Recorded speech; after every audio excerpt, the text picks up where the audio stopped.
La historia comienza con noticias de una escalada de violencia entre bandas y asesinatos en Columbus, Ohio. Más de 300 tiroteos ese año provocaron casi 50 muertes, muchas relacionadas con las actividades de las bandas. A pesar de ello, el gobernador John Meserve declara que la tasa de criminalidad de la ciudad se ha reducido a la mitad, jactándose de la paz recuperada. Cuando los manifestantes lo desafían sobre un proyecto de oleoducto, anuncia que su oficina llevará a cabo su propia evaluación ambiental junto con la EPA.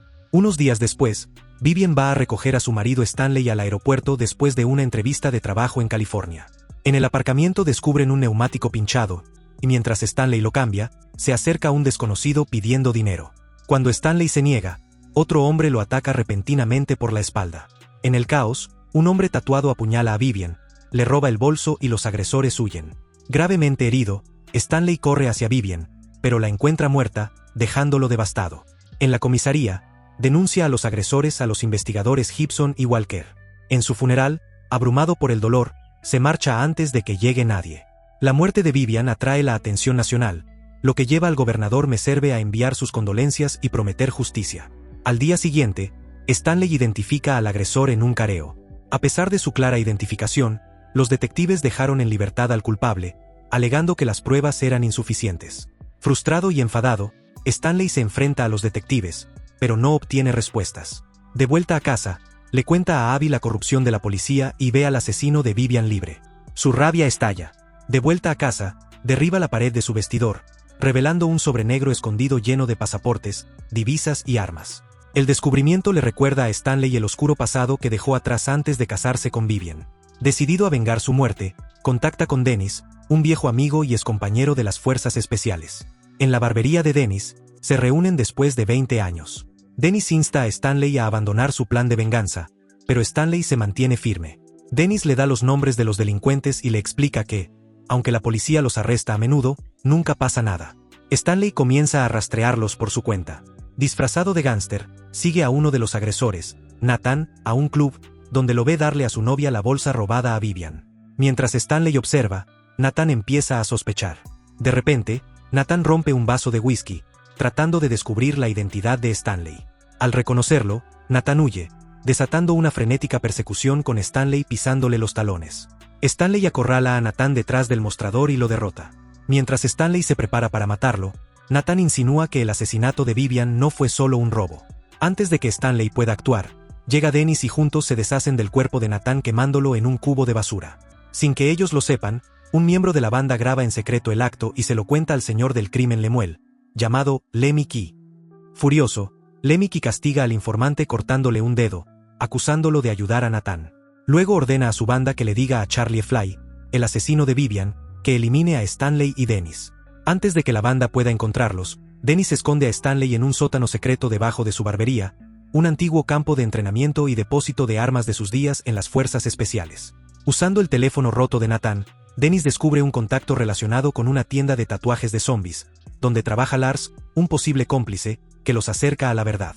Mientras tanto, Lemmy Key se pone en contacto con los detectives Gibson y Walker, presionándolos para que encuentren y se ocupen de quienes mataron a sus hombres. Un impactante giro de los acontecimientos revela que los detectives corruptos están trabajando con Lemmy Key para proteger a sus hombres de la cárcel, a cambio de su silencio sobre un video específico. El video muestra al gobernador Miseson matando a su novia después de drogarla con cristal. Lemmy Key amenaza con difundir el video, a menos que los detectives capturen a los que mataron a sus hombres. El detective Gibson informa al gobernador de la amenaza de Lemmy Key. Preocupado por el video, el gobernador ordena al detective que descubra la identidad y las motivaciones de los culpables para evitar el escándalo.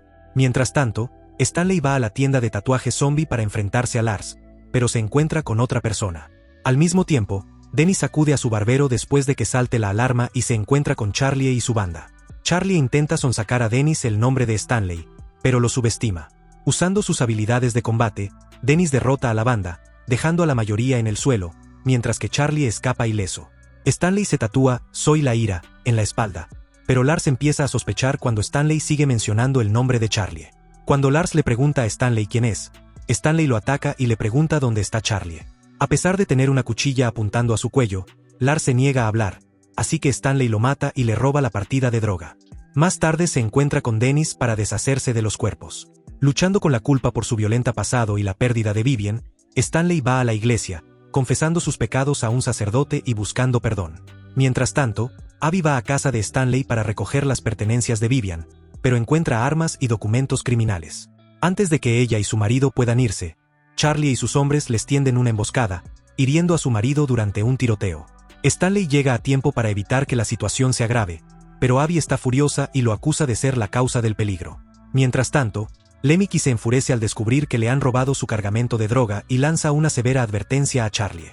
Escondido en el sótano de la barbería, Stanley utiliza el teléfono de Lars para conseguir el número de Charlie. Fingiendo devolver la mercancía robada, atrae a Charlie a un club coreano, donde él y Dennis le esperan. En el caos, Stanley acorrala a Charlie y le pide respuestas sobre el asesinato de Vivian. Charlie revela que Lemmicky estaba detrás de todo. Sin perder tiempo, Stanley mata a Charlie en el acto. Huyen justo antes de que llegue la policía. De vuelta en el sótano, Dennis advierte a Stanley del peligro que representa Lemmicky. De vuelta a casa, Stanley descubre un informe que revela que Vivian, que trabajaba para el gobernador, se vio obligada a poner en peligro la seguridad del agua pública para obtener beneficios del proyecto del oleoducto. Al escuchar su mensaje en el contestador, descubre que Mise la obligó a ocultar los riesgos de contaminación del agua del proyecto. Mientras tanto, mientras Abby y su familia se preparan para dejar Lemmicky, su banda les tiende una emboscada. Bajo presión, Abby envía un mensaje a Stanley, usando hábilmente el apodo de su hijo Joey en lugar de Jimmy para advertirle. Stanley descifra el mensaje y pide ayuda a Dennis. Al llegar al lugar, Stanley se cuela por la puerta trasera, eliminando a uno de los hombres de Lemmicky. Sin embargo, Lemmicky captura a Abby y obliga a Stanley a entregarle su arma. Justo cuando todo parece perdido, Dennis llega a tiempo y dispara a Lemmicky con su rifle de precisión. Stanley desata su furia sobre Lemmicky, pero Dennis es golpeado por uno de los hombres de Lemmicky. Stanley derrota a Lemmicky en un breve combate y trata de hacerle revelar la verdad sobre el asesinato de Vivian. Antes de que Lemmicky pueda hablar, el detective corrupto Gibson lo mata. Gibson insta a Stanley a que se rinda, pero Stanley se niega. Se produce un punto muerto y Dennis abate a su compañero, Walker, por la espalda. Gibson intenta negociar de nuevo, pero Stanley lo encadena al volante de su coche. Con Walker encerrado en el maletero, Stanley obliga a Gibson a llevarlo a la mansión del gobernador Meserve para descubrir la verdad. Por el camino, Gibson revela la conexión entre Lemmicky y el gobernador y el motivo por el que la banda de Lemmicky estaba protegida. En la mansión, Gibson pide que lo liberen para poder hablar con el gobernador, pero Stanley lo noquea. Cuando Gibson se despierta, se da cuenta de que los guardias del gobernador han sido eliminados. Antes de que pueda actuar, Stanley hace explotar el coche y Walker apenas logra escapar del maletero. Stanley derrota fácilmente a los guardias restantes y entra en la mansión, donde se enfrenta al gobernador Meserve, que le dispara con una escopeta. Estalla una feroz lucha y Meserve sale victorioso, apuntando con la escopeta a la cabeza de Stanley. En un momento de tensión, Meserve confiesa que mató a Vivian porque se negó a ayudarlo en sus planes corruptos.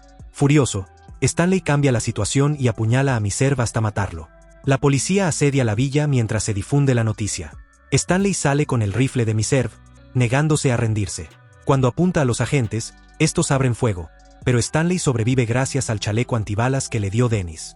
Ahora bajo custodia, Stanley está hospitalizado, pero a Abby no se le permite visitarlo. Temiendo que lo echen para siempre, se cuela en su habitación del hospital para darle un último abrazo de despedida. Esa noche, 2 agentes vigilan la habitación de hospital de Stanley, entre ellos Walker, que ha sido degradado al servicio de patrulla.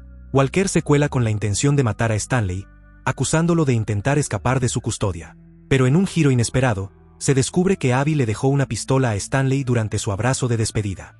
Stanley usa la pistola para disparar a Walker y Dennis, disfrazado de médico, lo ayuda a escapar. Juntos huyen a Sao Paulo, Brasil. Más tarde, Abby recibe una postal de Stanley, que le agradece su ayuda y le asegura que está a salvo.